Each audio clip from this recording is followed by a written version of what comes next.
এরশাদ সাহেব এটাকে জোর করে ক্ষমতা নিয়ে নিলেন, নিয়ে আবারও আমাদের উপর অত্যাচার নির্যাতন শুরু করলেন। আমি কথাগুলো বলছি কারণ হচ্ছে কি, আমাদের ইতিহাসটা জানা দরকার, অতীতটা জানা দরকার। রাতারাতি কিছু হয়ে যায়নি, দীর্ঘকাল দীর্ঘ বছর ধরে আমরা এখানে লড়াই করেছি, সংগ্রাম করেছি। 50 বছর ধরে আমরা এই দেশে একটা গণতান্ত্রিক দেশ, শান্তির দেশ, ভালোবাসার দেশ, উন্নয়নের দেশ করার জন্য আমরা সংগ্রাম করছি, লড়াই করছি।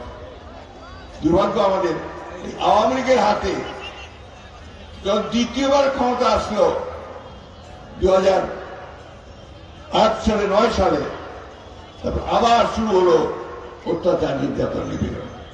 এবার একটু কায়দাটা ভিন্ন। এবার আর একদল ঘোষণা করে না, এবার দল রাখলো, গণতন্ত্রের একটা ফাসাদ থাকলো, ছদ্মবেশে শুরু হলো আবার সেই বাকশালী একদলীয় ব্যবস্থা করার জন্য। এক এক করে আমাদের যে কেয়ারটেকার গভর্নমেন্ট একটা ছিল না, মনে আছে আপনাদের? ভোটের সময় একটা নিরপেক্ষ সরকার থাকবে, ফলে আমরা সবাই ভোট দিতে পারবো, এমন ছিল না? আমরা 3 বার ওইটাতে ভোট দিয়েছি, খুব ভালো ফলাফল পাইছি।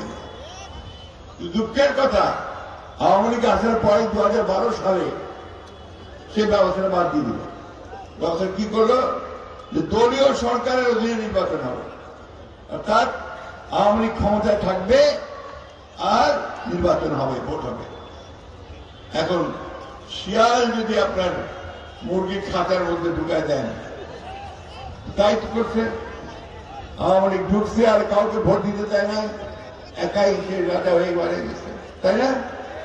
এবং আমরা 3 বার ভোট দিতে পারি না। আর আমাদের ছেলে তো ভোট দিয়ে দিয়েছে, এখনো জানে না। ইয়াং ছেলে যারা আছে, ভোট দিয়েছ? ভোট দিতে পারছো? গত 15 বছর ভোট দিছ? ভোট হয়েছে, কিন্তু 3 বার ভোট হয়েছে। আমাদের আওয়ামী লীগের ভাইরা তারা ভোটটা দিয়েছে, বলে দিয়েছে তোরা আসিবার দরকার নাই, নিজে দিন। স্লোগান ছিল তখন,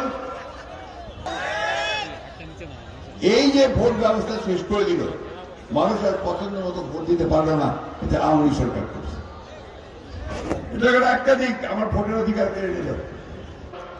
আপনারা শুধু না, আমাদের এই ঠাকুরগাঁ সদরে 60,000 আসামি